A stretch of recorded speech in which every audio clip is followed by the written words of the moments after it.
Naritong ulat sa lagi ng panahon, base nga sa ating latest satellite image, ay nakikita pa rin natin yung epekto ng habagat dito nga sa buong Luzon at Visayas. Yan nga ngayon yung nagdudulot ng malalakas na mga pag-ulan, particular na nga sa malaking bahagi ng Central Luzon at kanlurang bahagi ng Northern, Southern at Visayas. Samantalang katamtaman hanggang sa malalakas na mga pag-ulan naman ang dinadala ng habagat sa nalalabing bahagi pa ng Luzon. At meron nga rin tayong binabantayan na low pressure area sa loob ng ating Philippine Area of Responsibility at huli nga yung namataan sa layong 1,160 kilometers silangan ng Northern Luzon. Ito ang nasabing low pressure area ay meron ng medium chance na maging isang ganap na bagyo sa susunod na 2 araw. At meron nga tayong nakikita dito na 2 senaryo. Una, kapag ito ay magiging isang ganap na bagyo ay maaari ang maging parte ng tinatawag nating monsoon trough o ito nga yung dinadaanan ng hanging habagat.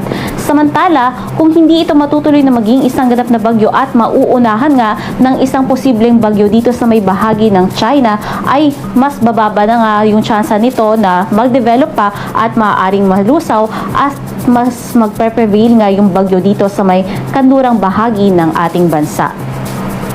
Alinman sa mga senaryo nga na nabanggit sa development ng posibleng 2 low pressure area ay maaari pa ring maghatak ng habagat na siya magpapatuloy na magpapaulan within this week sa ating bansa, especially nga sa Luzon at Visayas. Base naman sa magiging lagay ng panahon, asahan nga natin yung monsoon rains o patuloy na malalakas na mga pag-ulan, especially dito sa may La Union, Benguet, Pangasinan, Zambales, Bataan at Occidental Mindoro. Malalakas din ang mga pagbugso ng mga pag-ulan ang aasahan dito sa may Ilocos Sur, maging dito sa may Nueva Ecija, Tarlac, Pampanga, Bulacan, Metro Manila, Rizal, Cavite, Laguna, Batangas at dito rin sa may Oriental Mindoro. Sa nalalabing bahagi naman ng Luzon, magiging kalat-kalat ang mga pag-ulan at manatiling makulimlim ang kalangitan, dala pa rin yan ng habagat. Agwat ang temperatura sa may Tuguegarao aabot ng 25 to 33 degrees Celsius, Metro Manila 24 to 29 degrees Celsius at sa may Legazpi 26 to 31 degrees Celsius. Pabugso-bugsong malalakas pa rin ang mga pag-ulan ang magiging epekto ng habagat dito sa may Antique, samantalang sa may Palawan, nalalabing bahagi ng Western Visayas at dito rin sa may Negros Island region, magiging kalat-kalat din yung mga pag-ulan na dadalhin ng habagat. Habagat din ang magbibigay ng maganda-gandang panahon sa nalalabing bahagi ng Visayas, pulong-pulong mga pag-ulan lang aasahan lalong-lalo na nga sa hapon. At sa may malaking bahagi ng Mindanao, asahan na patuloy pa rin yung epekto ng localized thunderstorm. Kaya magiging mainit at maalinsangan ang panahon at pagsapit ng hapon, mataas ang tsansa ng mga localized thunderstorm. Agwat ang temperatura dito sa may Tacloban na abot ng 27 to 33 degrees Celsius, Puerto Princesa 26 to 31 degrees Celsius at sa may Zamboanga City may kainitan 25 to 34 degrees Celsius, sa Davao naman 26 to 32 degrees Celsius. At kanina sa malaking bahagi nga ng Central Luzon, including Metro Manila, ay nagtaas tayo ng yellow to red heavy rainfall warning na siya ngang nagpabaha sa maraming lugar, especially nga dito sa mga lungsod. Kaya naman hanggat hindi po tayo nag-relief ng heavy rainfall warning o hindi tayo nagda-downgrade sa mga areas po na yan, ay manatiling nakatutok ang ating mga kababayan sa mga latest update. At huwag magpakampante dahil yung mga nature nga ng mga pag-ulan na nararanasan po natin ngayon ay pabugso-bugsong biglang malalakas at titila muli.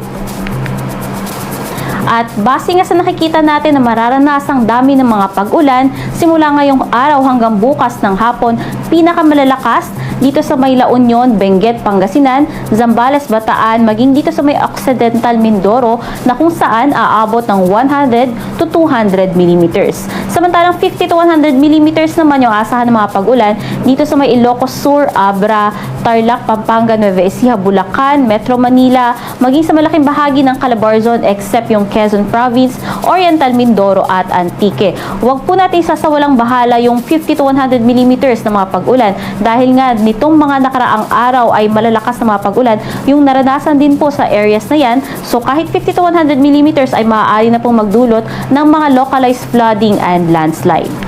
Pagsapit naman ng kinabukasan ng hapon hanggang sa Miyerkules ng hapon, patuloy pa rin yung malalakas na mga pag-ulan sa similar areas. Medyo nabawasan nga lamang yung mga pag-ulan dito sa may bahagi nga ng Abra, ngunit magiging makulimlim pa rin yung kalangitan dyan at matataas pa rin yung tsansa ng mga pag-ulan.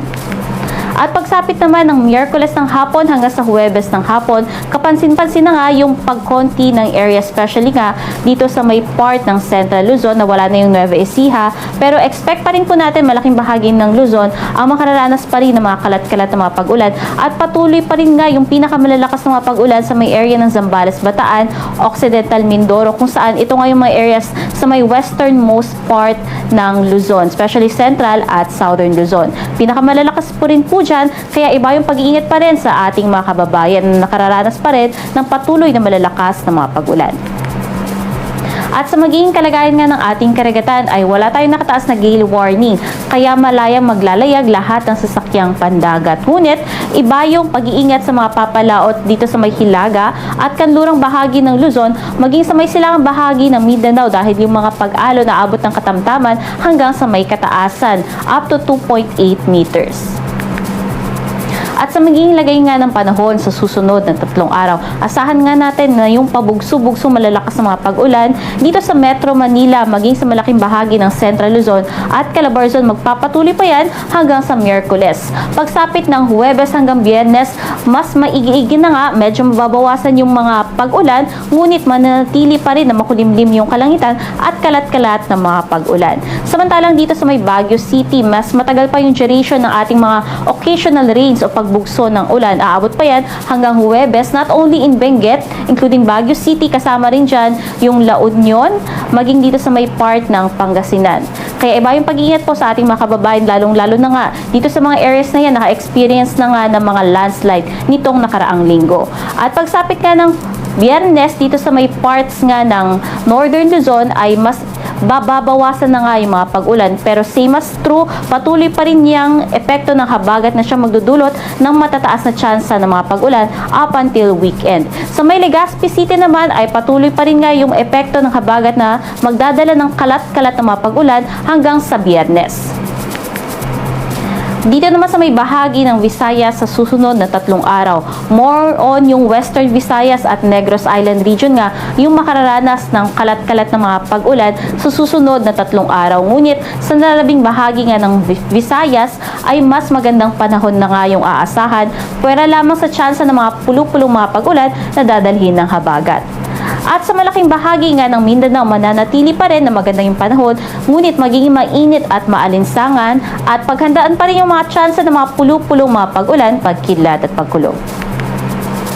At base nga sa ating tropical cyclone threat potential, ngayong linggo nga ay meron tayong binabantayan na 3 sistema na maaaring mamuo. Una nga, itong nakalabel as 1, ito nga yung low pressure area na binabantayan natin currently at maaari nga yung kumilos sa mga susunod na araw pa northwestward at mababaw naman pa rin yung chance nito na maglandfall sa alimbahagi man ng ating bansang, ngunit maaari nitong patuloy na hatakin ang habagat na siya nakakaapekto sa malaking bahagi ng Luzon. At yung isa pang sistema na binabantayan natin na nakalabel as 3, ito nga yung nakikita natin na posibleng makipag-agawan sa development nitong low pressure area at posibleng alin sa kanilang dalawa ang matuloy na bagyo.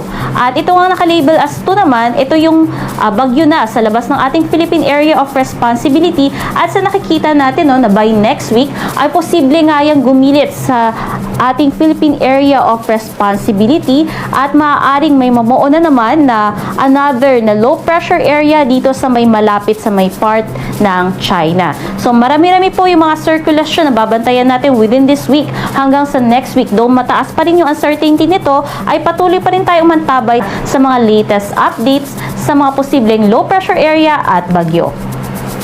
Dito sa Kalakang, Maynila, ang araw ay lulubog ng alas 6 18 ng hapon at sisikat naman ng alas 5:43 ng umaga.